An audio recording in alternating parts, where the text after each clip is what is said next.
What's up, guys? I'm Chris86, and this is the Warp Tunnel. This episode is going to be more of a get into the mind of the creator type episode, and I'm probably going to do these as part of a series. I want to talk about Treyarch. I want to talk about how they came up with the ideas that they've come up with, and where they originated from, and how many things did they take from the community, and how many things are their own. I want to go back as far as we can and see what they've said to the public about these Easter eggs, the troll faces they may be.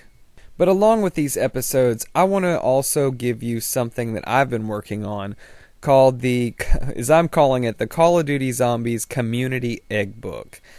As I'm playing through these maps again, reliving the story and doing the Easter eggs and the Treyarch research, I want to make a companion guide to go along with it. And whenever I finish these pages, I want to share them with you guys. You can actually download the first few below, and I'll be adding more to this page later on, so come back and check, because it's going to be the next couple of days. I've been pretty busy. Anyway, this is a book that you can help add on to by telling me about your discoveries, if you found anything new that we should be adding to this book, because if all of our information was in one place, it would be a lot easier to see what we've missed. And, well, I guess let's shift gears now and get inside the mind of Treyarch. This is a 2011 zombie conference. You guys enjoy. We're ready to have a little bit of fun here. First thing I want to do is I want to go down the line and have these fine gentlemen introduce themselves. Why don't we start right here? Hi, I'm Kevin Sherwood. I'm a zombie music composer. All right, right on. Thank you very much.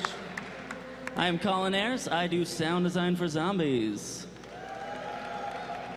I'm Reza El Ghazi. I'm a producer of zombies. Brian Toohey, audio director. Jimmy Zielinski, hello, creative director of Zombies. There he is, ladies and gentlemen. So we're going to be doing, you mentioned the community quite a bit. So tell me how you incorporate the community feedback into level design, into the modes, into the weapons, into the characters. How important is the community feedback into that design? We ignore the community, right? Yeah, we pretty much don't listen to it at all. We try to get forums shut down so that we can claim all the ideas. I'm an epic lurker. I'll go on their forums every damn day after we release a map pack, and I'll just read what they're saying. And if they have got good ideas, I'll go, hey, I've got a great idea, guys. I haven't heard this from anywhere else. Check this out. Are you going to tell them about the bet? Oh, about the bet? Oh, yeah. So we, we've got we started doing side quests in the map, as you guys know, and we started with Zombie in Ascension, where you have to do all these tasks, and you eventually finish it. You get an achievement and stuff. And so it started in my office. I had my whiteboard up, and everyone would take a bet on what day they would complete the side quest. And so I think Ascension was 2.5 days, something like that. And it's gone down. Here? It took, 6 hours? You guys are right there. It took 6 hours to complete this new one? Yeah. Ridiculous. But we had a big board this time around, and everyone takes a bet on how long it's going to take the community to finish the side quest in each map. So that must be, then you got to go back to your whiteboard and come up with ideas that are harder and more esoteric. And the hard part about it is that now, when we first started, people didn't know about it, so it'd take them a while. And now we've got these guys who 2 a.m. rolls around, map packs released on Xbox, and they've got a team of 4 that these guys have been practicing, and then they're just playing straight. They'll be tweeting me and they'll go, "Hey, dude, we completed the first part of the thing." I'm like, "It's been out for 5 minutes. Yeah. How could you guys possibly have done this?" It's so much fun those days, though, because we're all sitting around a computer refreshing various websites just to check and see, and it's just cool to see how excited the community gets over it. Hello, I'm Juhani from Finland, Scandinavia. Nice, that's snow. Hi. I'd love to see you guys tackle a zombie western map at some point, like, North versus South, or General Custer's men versus zombie Indians. Oh. I'd love to see that. I'd pay for that. But my question regards, having played these maps all the way from Nacht der Untoten, I always think that, are you guys ever going to change the fact that you always die in these maps? And I thought, it would be so great to survive, but would that be too much? Would that tamper too much with the franchise if you could actually survive the game, and could you be rewarded for this? I know this is a wild idea. Sorry. Yeah, I mean, I think this goes back to the core of the game, and we really like people knowing how desperate your situation is.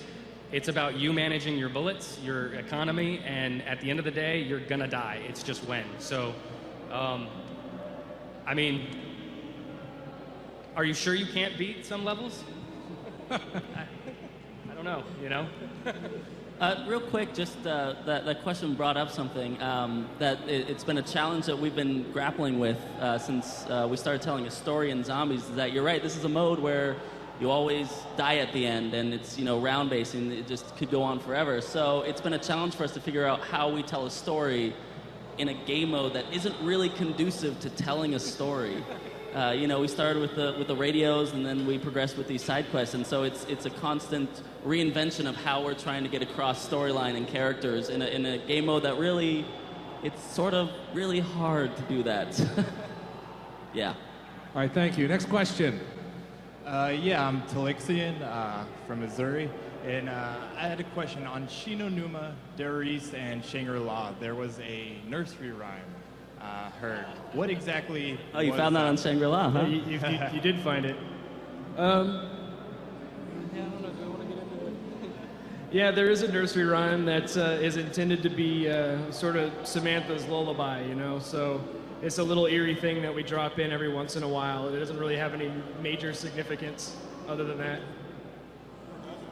It's just creepy. Or does it? Or does it? Thank you. Next question. Hi, I'm Josh. I'm from Long Beach, and my question is, has the storyline started from Darius, and was there already planned from the beginning? Well, I would say that's probably when the core of the spine got written. We had some story ideas even back in Shinonuma and actually in Verrupt as well, but I don't think it was fully formed yet. What happened was we in Shinonuma we hid the secret radio message, basically just to see how long it would take for somebody to find it. And we had references to Nazi conspiracies and Tunguska and a couple other cool things, just wanted people to find, like written on the walls or whatever. But what happened was somebody found the message, the hidden message from Peter, and suddenly there were all these theories and websites popping up, and there were all these things, and we're like, oh, whoa, what do we do? Like, I guess we're going to have to actually, rein this in and do something with it. And so that's kind of where it all started, was in Shino. And to go off on that, too, it's, again, the community really has helped us take the story to places, that even we never expected. I remember just a small little anecdote. I was on, I'm pretty sure it was Call of Duty Zombies forum, and someone had written a post that said, guys, I was playing, and there's a zombie that when he swipes you, I think he says something. He comes up to you and he goes, Sam!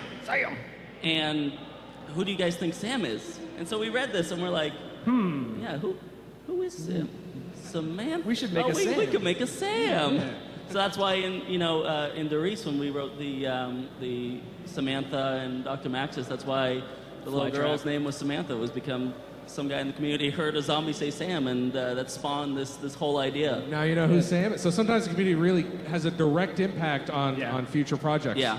I mean, we read what they say a lot. A lot. Yeah. Next. I was playing on World at War under Rise, and there just happened to be a modder. And he started up some things like where there would be a boss round every 10 rounds.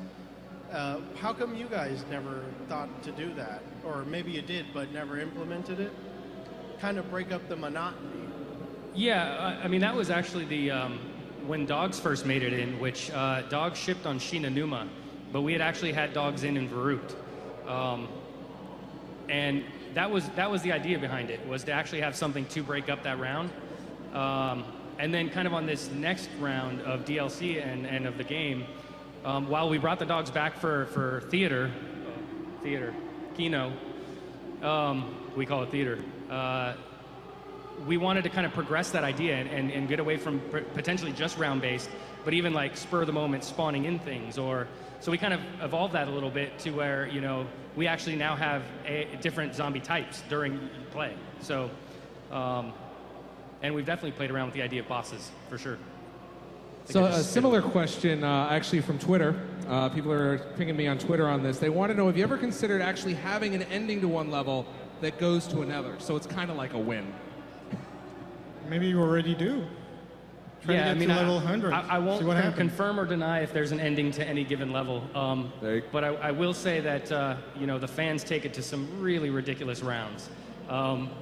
Honestly, like me and some of my best people that I play with, we don't get to those rounds. It's crazy, you guys, that you guys are doing this. So the answer is, there you go. And is Richtofen dead? What was the first part about the sodas? Robert Taylor? Did you guys ever back out of ideas for perk sodas that didn't make it in the game? Oh, for perks, like new ones that we didn't do. Yes. Yeah, the other part of your We question, do you think he's dead? Yeah. I don't know. He's still playable after, so... Yeah, he's laughing all the time. He's saying shit. Yeah. What has he become? Think about it. Deep. Very deep. Yeah, right? All right. Right now. Nice. Second, my question yeah. was on Darius, the hide and seek Easter egg. When I played it, I feel like there wasn't much of an ending or a reward to it. Was there more that you guys were gonna do, or is there any sort of reward that we can get from So it? you're talking about the fly trap, yeah? Yeah. Yeah, I think that was the very first one we tried to do, so we were kind of exploring some new ideas there, and I think the achievement actually was given when the game started as opposed to when it ended, so that might have added to the confusion, but yeah, we like to look at that as a learning experience for us. We did it there, and then we sort of progressed them through each map after. We keep trying new things, like with the Ascension Easter egg. A lot of people did not like the ending of that, and we took that feedback really seriously, and so that's why we progressed beyond how we end these Easter eggs now and make sure that we're giving you guys something worthwhile for completing them.